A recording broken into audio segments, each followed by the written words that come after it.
बिस्मिल्लाहिर्रहमानिर्रहीम। Dear student, अस्सलाम वालेकुम। उम्मीद है आप खैर आफियत से होंगे। प्यारे बच्चे, हम लोग फिजिक्स के न्यूमेरिकल कर रहे थे 10th क्लास के चैप्टर नंबर 14 आज हम स्टार्ट करने जा रहे हैं। तो इसके दो न्यूमेरिकल ऑलरेडी मैंने पहले वाली वीडियो में कर लिए हैं। इसकी सेकंड वीडियो है इस चैप्टर की।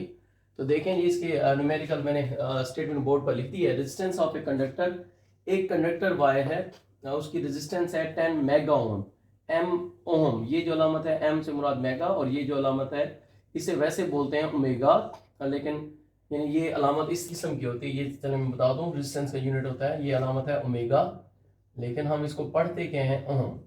ठीक है जी। If a potential difference of 100 volt, अगर पोटेंशियल 100 वोल्ट हो, इज अप्लाइड किया जाए cross its end, then find the value of current, current की वैल्यू मालूम करें और मिली एम्पेयर में।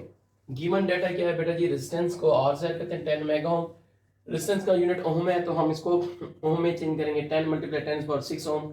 फिर क्या है, potential difference V is equal to 100 volt है। फाइंड क्या करना है हमने, करंट, करंट को I से कहते हैं और वो भी हमने किस में मालूम करना है, मिली एम्पेयर में। तो फार्मूला सॉल्यूशन में बेटा जी according to ohm law V is equal to IR था, तो I बराबर क्या होगा हमने मालूम करना है, V ओवर R। तो I is equal to V कितना है बेटा जी हमारे पास, पोटेंशियल डिफरेंस 100, और R कितना है 10 मल्टीप्लाई 10 इज पावर 6। 100 को 10 पर डिवाइड करें, 10 10 मल्टीप्लाई 10 इज पावर प्लस 6, ऊपर जाके -6 हो जाएगा अम्पेयर में। हमने क्वेश्चन में हमें गिवन क्या था, करंट मालूम करना है, किसमें मालूम करना है, मिली एम्पेयर में।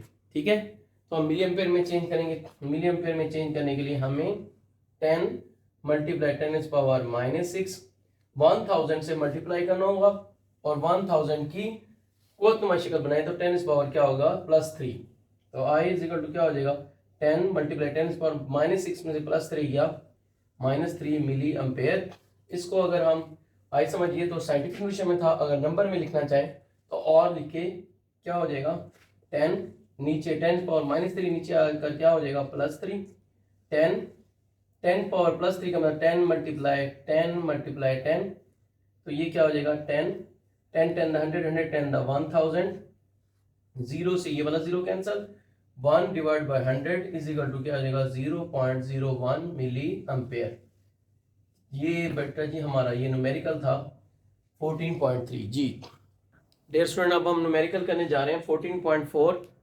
इसकी स्टेटमेंट मैंने बोर्ड पर राइट की है। By applying a potential difference, एक पोटेंशियल डिफरेंस अप्लाई करते हैं 10 वोल्ट का अक्रॉस अ कंडक्टर, एक कंडक्टर पर, अब 1.5 एम्पेयर करंट उसमें से गुजर रहा है।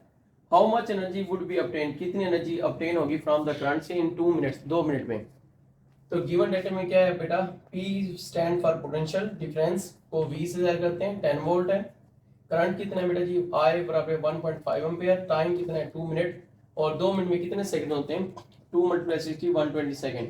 फाइंड क्या करना है, कितनी एनर्जी इसको, क्योंकि ये हीट एनर्जी है, H से जाहिर करते हैं, और जितनी एनर्जी होगी उतना हमारे पास हम क्या हासिल करेंगे, वर्क। तो इस सवाल को हम दो तरीकों से कर सकते हैं, अकॉर्डिंग टू जॉल लॉ भी कर सकते हैं, मैं आपको आसान तरीके से करवा रहा हूँ। W इज इक्वल टू क्या होता है, QV, जबकि हमारे पास बेटा जी पता है अगर Q ना दिया हो तो Q का फार्मूला होता है इज इक्वल टू IIT। तो हम यहाँ पर पुट करेंगे W is equal to Q की जगह पर क्या आ जाएगा, IIT मल्टीप्लाई V। तीनों की वैल्यूज हमें पता है, I क्या है 1.5 है, टाइम कितना है आपके पास 120 है, 2 मिनट था, 2 मिनट में कितने सेकंड होते हैं 120 सेकंड, B कितना है हमारे पास 10। अब इसको साइंटिफिकली करते हैं हम, 1.5 को 120 से मल्टीप्लाई करते हैं, इशारे एक के बाद एक जीरो कट जाएगा, 15 को 12 से कर, 15 टू द 30 जीरो लगे 3 कैरी, 15 मतलब 15 और 3 180, 180 मल्टीप्लाई 10 करेंगे तो इज इक्वल टू क्या हो जाएगा 1800 जॉल।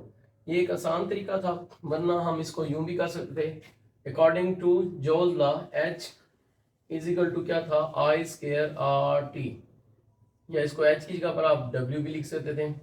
आपके पास I भी मालूम है, RT भी मालूम है, तो R मालूम नहीं है, तो आप ओहम लॉ के मुताबिक V और I दिया हुआ था, तो V इज इक्वल टू क्या होता था IR, R is equal to क्या होगा V ओवर I।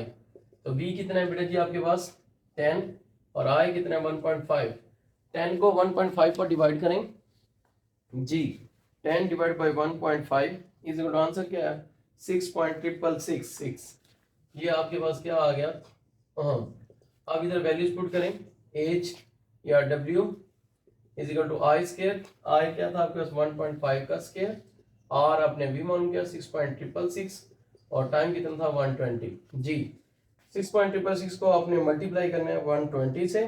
आंसर क्या है आपके पास, h इज इक्वल टू 1.5 का स्क्वायर मल्टीप्लाई 120 को इसका मल्टीप्लाई किया था हमने 800 आ गया था। 1.5 का आप स्क्वायर ले लेंगे तो 1.5 का स्क्वायर कितना आता है बेटा जी 2.25। इसको मल्टीप्लाई करें 800 से तो आंसर आपके पास 1800, क्योंकि एज क्या था उसने कहा था कितनी हीट एनर्जी होती है, तो एनर्जी की इकाई क्या है जूल। अब आपकी मर्जी, दो तरीकों से मैंने किया है। आई समझ ये फर्स्ट तरीका ये था आई समझ, और सेकंड तरीका आपका ये है। मेरे ख्याल से आसान तरीका ये है, इस तरीके से आप कर लें। इसको सवाल को रिव्यू कर लेते हैं, आपको अच्छी तरीके से समझ आ जाएगी। एक हमने क्या किया है, कंडक्टर पर अप्लाई किया प्रेशर फैन 10 वोल्ट का, उसमें से करंट कितना निकल रहा था 1.5 एम्पेयर। अगर 2 मिनट में उसमें करंट बहता रहे तो आपको पता है जब किसी कंडक्टर में से करंट गुजरता है तो उससे क्या पैदा होता है, हीट एनर्जी पैदा होती है। तो हम देखना था कितनी हीट एनर्जी पैदा होती है। गिवन डेटा में हमारे पास V था, पोटेंशियल 10 वोल्ट, करंट कितना था 1.5 एम्पेयर, टाइम 2 मिनट, 2 मिनट में कितने सेकंड होते हैं 120 सेकंड्स। एनर्जी हमने मालूम करनी थी क्योंकि हीट एनर्जी थी तो हमने H मालूम किया और जितनी एनर्जी होगी उतना हम वर्क करेंगे। तो मैंने लिखा है हीट एनर्जी बराबर है वर्क के, और ये फार्मूला सोल्यूशन में एक तरीका ये है W equal to QV, Q आपको मालूम नहीं था, Q बराबर क्या होता है IT, करंट के फार्मूले से मैंने निकाला है, क्योंकि I बराबर क्या होता है Q/T और Q इज इक्वल टू क्या होगा IT। तो ये मैंने वैल्यूज यहाँ पर पुट की है, Q की जगह पर IT मल्टीप्लाई V, I क्या है 1.5, टाइम कितना है 120, V कितना है 10। 1.5 को 120 से मल्टीप्लाई किया 180 आया, 180 को 10 से मल्टीप्लाई किया 1800 जूल आ गया। ठीक है, अब ये तरीके से करें, आपकी मर्जी, इस तरीके से करें अकॉर्डिंग टू जूल्स लॉ। तो W is equal to I square RT होता है। आपके पास I भी मालूम है 1.5 एम्पेयर है, टाइम आपके पास 2 मिनट है, आपको मालूम क्या नहीं है R, तो R आपने मालूम करना है। तो इसके लिए आपको V और I ओहम लॉ के मुताबिक मालूम कर सकते थे। V इज इक्वल टू क्या था IR, R is equal to क्या था V बटा I। तो वो देखें मैंने यहाँ पर लिखा है R is equal to V over I। V कीमत क्या थी 10, I करंट कीमत 1.5, 10 को 1.5 पर डिवाइड किया 6.666, रेजिस्टेंस की इकाई क्या होती है ओहम। तो फिर मैंने फार्मूले में यहाँ पुट किया H is equal to I square, I की वैल्यू क्या थी 1.5 का स्क्वायर, R हमने मालूम किया हुआ था 6.666 मल्टीप्लाई टाइम कितना था 120। 6.666 को 120 से मल्टीप्लाई किया 800 आया, 1.5 का स्केल लिया 2.25 आया, 2.25 को मल्टीप्लाई किया 800 से, तो हमारे पास आंसर क्या है 1800, क्योंकि ये एनर्जी थी, एनर्जी की इकाई थी जूल। ये था हमारा न्यूमेरिकल 14.4 जी। अगर तुम लोग नए हो तो सब्सक्राइब करो, वो जो लाल वाला बटन है उस पर कुछ भी फेंक के मारो, ये माइक फेंक के मारो, ये कैमरा फेंक के मारो, मैंने उल्टा बोल दिया लेकिन मुझे फर्क नहीं पड़ता है, बस सब्सक्राइब करो, मुझे नहीं पता।